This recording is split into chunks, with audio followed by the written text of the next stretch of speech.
Existem vários tipos de fins. Os fins que a gente quer, os fins que surpreendem a gente, os mais fáceis de aceitar, os mais difíceis de entender. Mas essa é a única certeza das coisas, né? Que elas vão acabar. Por isso eu, Renan, criei um podcast para falar sobre o fim, para falar sobre a finitude das coisas. Seja bem-vindo à Finitude.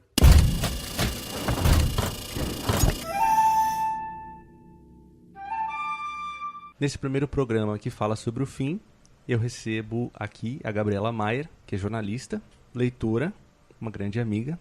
Obrigado, Gabi, por participar desse primeiro podcast, desse primeiro Finitude. Um prazer. Já estou até pensando aqui o que eu vou falar sobre o fim. Tenho muitas coisas para dizer, eu acho, sobre o fim. Ou pelo menos estou pensando em muitas delas. Eu te identifiquei como leitora porque a gente vai falar justamente sobre livros e sobre como terminar leituras. Primeiro eu queria começar sabendo o que você está lendo.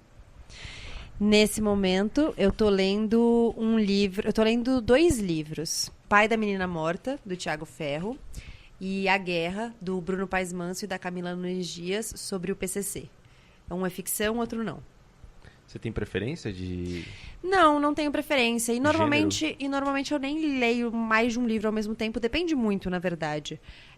Mas quando eu leio, costumam ser livros de gêneros diferentes, ou com pegadas muito diferentes, assim. O que eu tinha perguntado?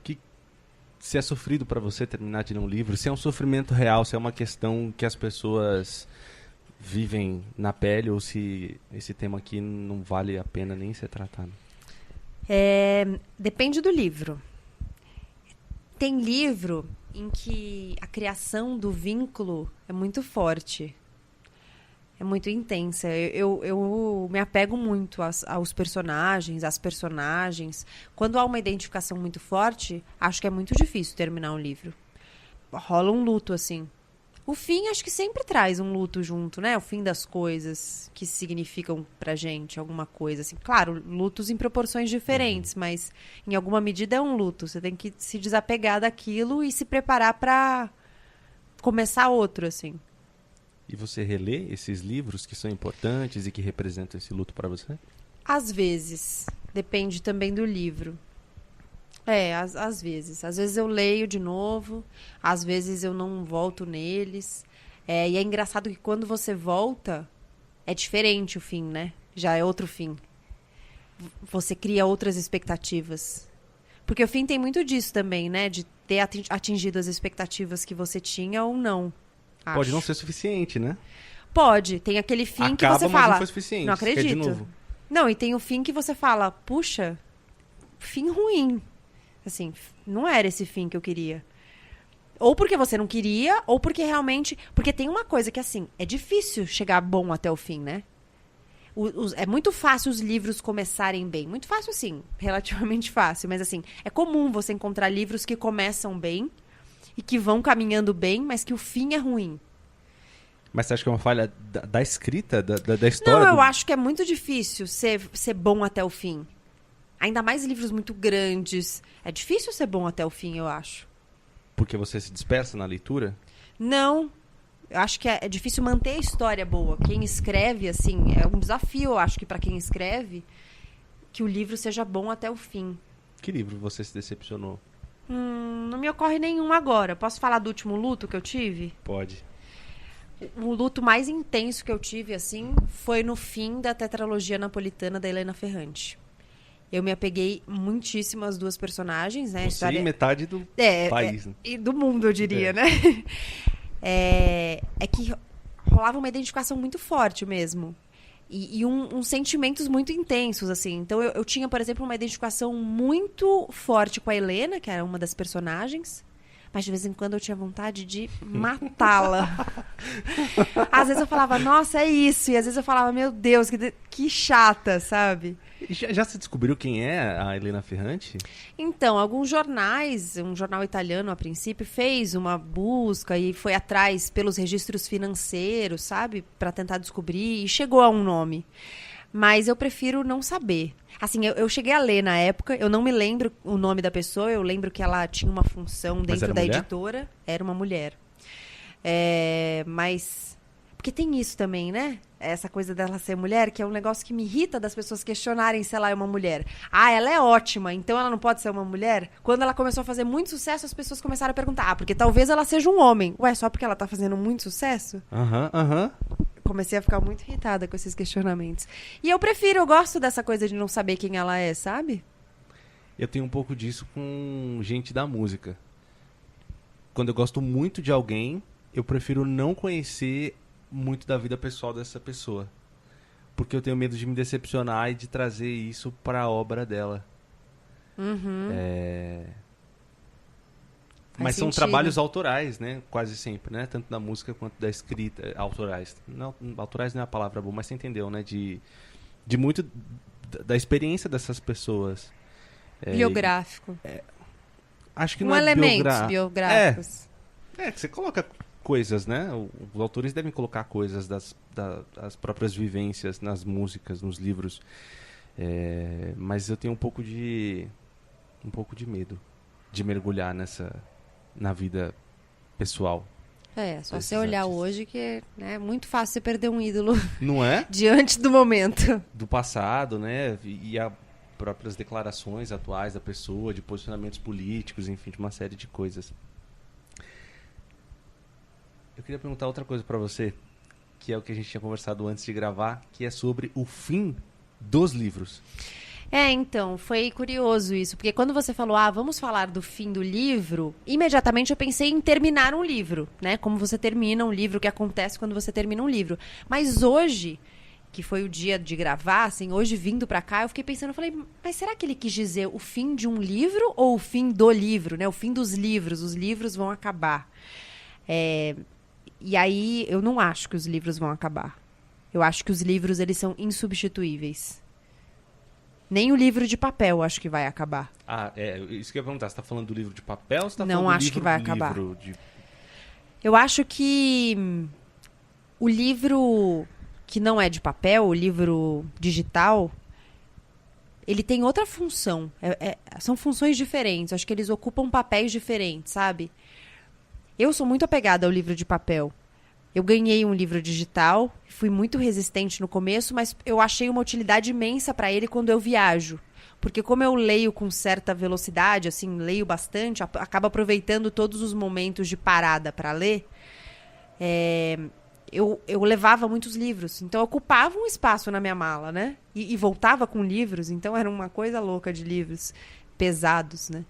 E o livro digital cumpre muito bem essa função. Então, eu vou viajar, eu tenho livros ali e me resolve super.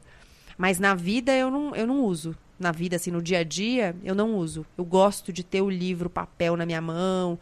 Antes eu não gostava de fazer muitas marcações. Agora eu marco os livros, assim, com coisas que são retiráveis.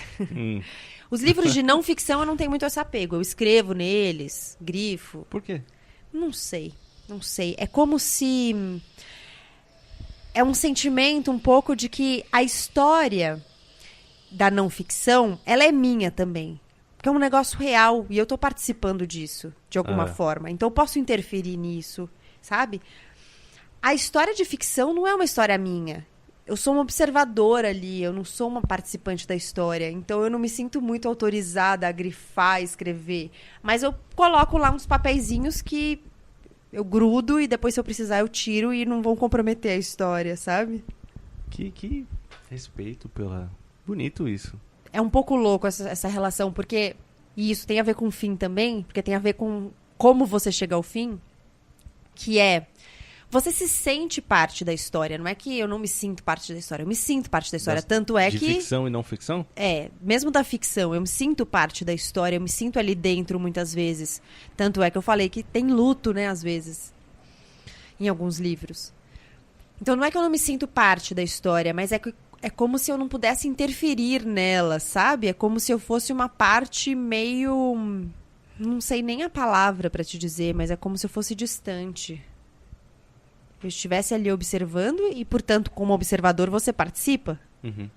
Você não é neutro, né? Uhum. Mas você não atua. Pra você é diferente ler um livro que não é uma ficção, que é de um momento histórico, que é uma biografia, que você sabe às vezes sabe como acaba, do que uma ficção uma história que você tá ali pela primeira vez se deparando com ela. São fins ou finais diferentes? São diferentes, bem diferentes. Acho que quando você já sabe o que esperar, a expectativa é outra, né? A expectativa é muito mais pelo desenvolvimento da história, pelo que levou ao fim. Acho que muitas vezes, inclusive, acho que você escolhe para isso. Quando você está lendo um livro de não ficção, você escolhe pelo fim. Porque você olha uma situação e vê lá, aconteceu isso. E eu quero saber como se chegou a isso. Tipo um livro histórico. Você já sabe como terminou. E provavelmente o que me motiva a começá-lo é saber o fim. Eu sei que o fim é esse. Eu queria saber como a gente chegou até aqui. Biografia também. Biografia, se bem que menos, assim, que eu acho que a gente vai mais pela trajetória da pessoa. Alguma trajetória que te comova. Agora, na ficção ou nos livros que você não sabe o fim, nas histórias que você não sabe o fim, a expectativa é muito pelo fim. Tanto que é um negócio totalmente subversor de expectativas quando tem aqueles livros que começam com um fim, sabe? Aquele livro que te conta na primeira página o que vai acontecer no final. Não é a mesma coisa do livro de não ficção? Não, porque aí vai ter outro fim. Tem que ter um fim que não seja aquele. Entende o que eu quero dizer? Sim. Você sabe como é o fim, mas você não sabe se o fim, se a última coisa do livro, se a última frase do livro vai ser aquela. Às vezes você sabe, porque tem autor que te fala como o livro vai terminar, assim, literalmente, né? Qual vai ser a última frase do livro. Mas aí você vai ter que encontrar um novo fim. Não, mas talvez você tenha razão. Tô pensando aqui. Tô pensando aqui que talvez você tenha razão, que talvez se aproxime um pouco desse caminho que eu falei da não ficção, de você já saber o fim. E é muito legal isso, de você tentar entender o que aconteceu para chegar até ali, né? Do fim não ser não acabar nele mesmo, né? Como é isso? Como o fim acaba nele mesmo? Tipo, de você extrapolar? Não, porque o fim é o ponto de partida do livro. Isso é muito subversivo. Tipo, você sabe o final, e aí e ainda sabendo o final, você quer saber o restante da história. Porque a gente fica um pouco, sei lá, quando você recebe um spoiler de um filme ou de uma série, parece muito agressivo, não sei o quê, mas assim, eu também não gosto de receber spoiler, mas eu fico muito curioso pra saber o que aconteceu ou como aquele fato, que nem necessariamente um spoiler é o final, né? Mas é um ponto importante, o ápice de uma história. O que aconteceu pra chegar até ali, né? O personagem morre, mas como ele morre? Claro. Mesmo... exato. O caminho... Não, é isso. O caminho é importante. O caminho é importante. Faz todo sentido. Eu li recentemente um livro que começava com um fim. Ou começava com você sabendo o fim, né? Porque tem os livros específicos que você começa com o fim. Tipo, tem um livro do Alejandro Zambra, um chileno, que ele começa com o fim. Ele começa dizendo como o livro termina, realmente com um fim literal. Mas, por exemplo, eu li recentemente Canção de Ninar, da Leila Slimani, uma franco-marroquina. E você começa sabendo o fim. Você já sabe o que vai acontecer com aquela personagem. Você já sabe o que ela vai fazer. E aí, realmente, é isso que você falou. O que te mobiliza é saber... Nossa, mas, até porque era um fim um pouco chocante. Então, você fica assim... Como ela chegou a isso? Te incomoda acompanhar histórias que são muito mirabolantes? E que quase sempre caminham para um final que é surpreendente?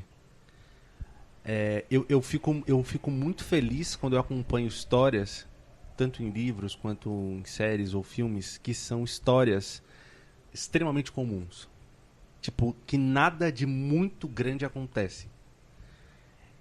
Eu acho muito delicado quando um autor, e seja esse autor o meio que ele estiver produzindo, quando esse autor ele consegue captar coisas muito simples e muito rotineiras numa coisa que não é a vida real, que é uma história sendo contada.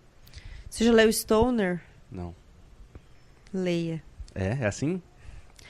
É um livro do John Williams. é a história de um homem. E aí você descobre como ele cresce, como